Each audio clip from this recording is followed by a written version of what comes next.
Hello everyone, code and কম্পাসের excel series শেখার টিউটোরিয়ালে আপনাদেরকে স্বাগতম। আজকের ভিডিওতে আমরা শেখার চেষ্টা করব এক্সেলের একটা পাওয়ারফুল ফর্মুলা ফিল্টার। আমরা প্রায়শই কোনো স্পেসিফিক তথ্য খুঁজে বের করার জন্য ইন্ডেক্স ম্যাচিং, ভিলুকআপ, এক্স লুকআপের মতো ফর্মুলা ব্যবহার করে থাকি, কিন্তু ফিল্টার ফর্মুলাটা আরও এক ধাপ এগিয়ে। এটা কোনো স্পেসিফিক তথ্য না, এটা একসাথে অনেকগুলো শর্তে পুরো একটা টেবিল বা ডেটা সেটটাকে ফিল্টার করতে পারে। যেমন 500 টাকার উপরে কোন প্রোডাক্টগুলো রয়েছে বা কোনো ডিপার্টমেন্টের ফিমেল এমপ্লয়ীদের লিস্ট প্রয়োজন, সেই ক্ষেত্রে ফিল্টার ফর্মুলাটাই সহজ এবং স্মার্ট সমাধান। পুরো ভিডিওটা দেখুন, আমি আপনাদেরকে স্টেপ বাই স্টেপ শেখার চেষ্টা করব কিভাবে এই ফর্মুলা ব্যবহার করে আপনি এক্সেলে কয়েক ধাপ এগিয়ে থাকতে পারেন। প্রথমে আমরা দেখি ফিল্টার জিনিসটা কি। এখানে আমাদের একটা ডেটা সেট আছে, division wise, department wise, name wise, salary. আমরা যদি প্রোডাক্টিভিটি ডিপার্টমেন্টটা ফিল্টার করতে চাই, এরকম একটা একটা করে করতে হচ্ছে, বা অন্য কোনো ডিপার্টমেন্ট ডিভিশনটাকে ফিল্টার করতে হলে এভাবে করতে হচ্ছে। কিন্তু আমরা চাচ্ছি এই কাজটাই ডাইনামিক ওয়েতে করার জন্য, মানে আমরা শুধু একটা সিঙ্গেল ক্লিক করব বা লিখবো, সাথে সাথে পুরো ফিল্ড ডেটাগুলো এখানে ফিল্টার আকার চলে আসবে। আমরা সবার আগে ডিভিশনটাকে একটু ডাইনামিক করে ফেলি। যেমন আমরা এখান থেকে ডেটা ভ্যালিডেশনের যে লিস্ট, আর এখানে সোর্সের মধ্যে আমরা হচ্ছে এটাকে সিলেক্ট করে দিয়েছি, দিয়ে ওকে, ব্যাস আমাদের কিন্তু ডিভিশনটা এখন ডাইনামিক হয়ে গেছে, আমাদের টাইপ করতে হচ্ছে না। এখন আমরা ফিল্টার ফর্মুলাটাকে কল করি। আমরা হচ্ছে এই অ্যাড পুরো ডেটাটাকে আমরা অ্যারে হিসাবে নিচ্ছি, কারণ এখানে একটা যে খেয়াল রাখবেন, আমরা কিন্তু হেডারটাকে আলাদা করে নিয়েছি, ঠিক আছে? এই জন্য আমরা হেডারটাকে নিচ্ছি না।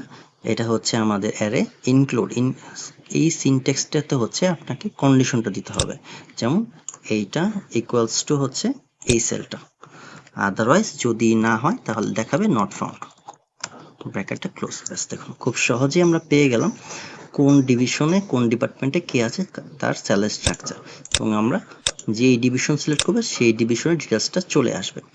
এটা হলো ফিল্টার ফর্মুলা একটা কন্ডিশন ব্যবহার করে। মাঝে মাঝে এমন হতে পারে আপনার কন্ডিশন দুইটাও ব্যবহার করতে হতে পারে, সেই ক্ষেত্রে কি হবে? যেমন ধরুন এখানে আমরা প্রোডাক্টিভিটি ডিভিশন প্রয়োজন প্লাস ডিপার্টমেন্টও প্রয়োজন। আমরা সেম ভাবেই ফিল্টার ফর্মুলাটাকে আরেকবার কল করি।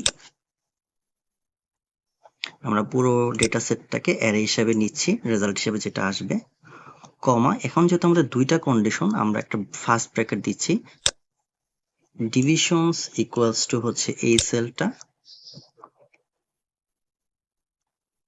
ইনটু সেকেন্ড কন্ডিশনের জন্য ডিপার্টমেন্ট ইকুয়ালস টু এই সেলটা দিয়ে, আর যদি না পাই তাহলে হচ্ছে নট ফাউন্ড, ব্র্যাকেটটা ক্লোজ। ব্যাস দেখুন হয়ে গেল। এখন কিন্তু দেখেন প্রোডাক্টিভিটি ডিভিশন এবং ফিনান্স ডিপার্টমেন্ট দুইটার কম্বিনেশনের রেজাল্টটা দেখাচ্ছে, মানে এখানে কিন্তু ইনটু মানে অ্যান্ড, মানে দুইটা ক্রাইটেরিয়া আপনাকে ম্যাচ করতে হবে। আর যদি আপনি ইনটুর পরিবর্তে প্লাস দেন তাহলে হয়ে যাবে অর, মানে এই দুইটা ক্রাইটেরিয়ার মধ্যে যে কোনো একটা ক্রাইটেরিয়া ম্যাচ করলে হলো। যেমন এখানে প্রোডাক্টিভিটি আছে কিন্তু ফিনান্স নেই, এখানে ফিনান্স আছে কিন্তু প্রোডাক্টিভিটি নেই। এই জন্য ইনটু মানে হচ্ছে দুইটাই ম্যাচ করতে হবে বা অ্যান্ড এর কাজ করে, এবং প্লাস মানে হচ্ছে অর এর কাজটা করছে। আপনারা চাইলে, এখন আমি এখানে ইনটুটা দিয়ে দিচ্ছি আরেকবার, আমরা চাইলে এখানে ফিনান্সের পরিবর্তে এইচআরটাও অ্যাড করতে পারি, ঠিক আছে? এইভাবে আপনারা দুইটা ক্রাইটেরিয়া ব্যবহার করেও ফিল্টার ফর্মুলা ব্যবহার করতে পারেন, দুই বা দুইয়ের অধিক ক্রাইটেরিয়ার জন্য এটা ব্যবহার করতে পারেন। এখন আমরা আরেকটা জিনিস দেখার চেষ্টা করবো, মাঝে মাঝে আমাদের এমন হয় আমরা কারো কোনো প্রোডাক্ট বা কারো নাম এক্সাক্ট স্পেলিংটা মনে পড়ছে না, সেই ক্ষেত্রে আমরা এখানে যে IS লিখলাম, আমরা ইসাককে খুঁজবো, ও একটা সাজেশন কিন্তু আমাদেরকে দিয়ে দিয়েছে। যখনই আমরা ওকে প্রেস করব, ও কিন্তু লিস্ট দিয়ে দিল IS সংক্রান্ত যার যার নাম আছে। আমরা এই কাজটাও ফিল্টার ফর্মুলা ব্যবহার করে করব, যেন হচ্ছে আমরা কারো নাম লিখলে অল্প কিছু ক্যারেক্টার লিখলেই ও কিন্তু আমাকে সাজেস্ট করে দিবে যে কি কি হতে পারে। আমরা এটার জন্য প্রথমে হচ্ছে সার্চ ফর্মুলাকে কল করছি, আমরা এই সেলে যেটা লিখবো সেটাই হচ্ছে আমরা সার্চ করব, এবং কোথা থেকে খুঁজবো, এখান থেকে খুঁজবো, দিয়ে ব্র্যাকেটটা ক্লোজ। এটা কি কোনো নাম্বার কি না, আমরা লিখছি ইজ নাম্বার, যদি নাম্বার হয় তাহলে হচ্ছে ট্রু, আদারওয়াইজ ফলস। যেমন আমরা হার লিখেছি, এখানে এইচ এ সংক্রান্ত কিছু আছে, ট্রু দেখাচ্ছে, আদারওয়াইজ ফলস দেখাচ্ছে। এখন হচ্ছে আমরা ফিল্টার ফর্মুলাকে কল করি। আমরা যেহেতু এইটাকে নিয়ে আসবো, এইটা হচ্ছে আমাদের অ্যারে, দিয়ে আর ইনক্লুড এই সিনট্যাক্সটা হচ্ছে এইটাই হচ্ছে আমাদের কন্ডিশন, কারণ আমরা নাম্বার তারপর নাম্বার কিনা সব কন্ডিশনগুলো অ্যাড করেছি। যদি এর মধ্যে না থাকে তাহলে হচ্ছে নট ফাউন্ড, ব্র্যাকেটটা ক্লোজ। ব্যাস, ও কিন্তু আমাদের পেয়ে গেছে যে হার লিখেছি, হার সংক্রান্ত যা যা আছে সব পেয়ে গেছে। তো আমরা এল ইউ লিখি, এল ইউ সংক্রান্ত যা যা আছে পেয়ে গেছে। আমরা যেটা দিয়ে ফিল্টার দেখেছিলাম আইএস, দেখুন আইএস সংক্রান্ত 5টা সাজেশন এখানে দিয়ে দিয়েছে। আপনি চাইলে এখানে ইউনিক ফর্মুলাটা অ্যাড করতে পারেন যেন আপনার কোনো কিছু ডুপ্লিকেট না থাকে, কারণ ইসাক এখানে 2বার আছে। আমরা ইউনিকটা অ্যাড করে দিয়েছি, ব্যাস শুধু একবারই দেখাচ্ছে। আর এই জায়গাটাতে দেখুন এখানে কিন্তু আমাদের কলাম নেমগুলো ঠিক নেই, কারণ নেমটা আগে এসেছে, ডিভিশনটা পরে, ডিপার্টমেন্ট পরে।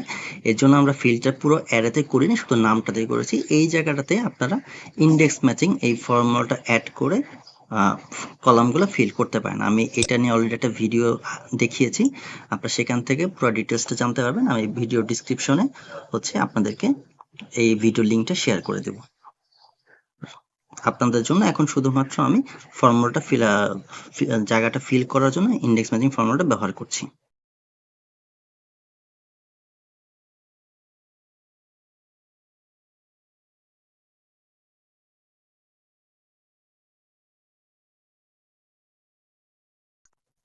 এটাকে আমরা ট্র্যাক করে দিচ্ছি এবং এটাকে আমরা টেনে দিচ্ছি। এখন দেখুন এখানে কোনো ডেটা নেই, এজন্য এরর দেখাচ্ছে। আমরা এখানে আরেকটা ফর্মুলা অ্যাড করে দিচ্ছি, ইফ এরর। যদি ভ্যালু এরর হয় তাহলে ও ব্ল্যাঙ্ক দেখাবে, ব্র্যাকেটটা ক্লোজ। ব্যাস, এটাকে আমরা ট্র্যাক করে দিচ্ছি, ব্যাস হয়ে গেল। এখন আমরা যেটাই লিখবো সেটারই সেই রেভেন্টাটাই এখানে দেখিয়ে দিচ্ছি। এটা গেল সার্চিং এর জন্য। আরেকটা অ্যাডভান্স লেভেলের ব্যবহার আমরা একটু দেখি।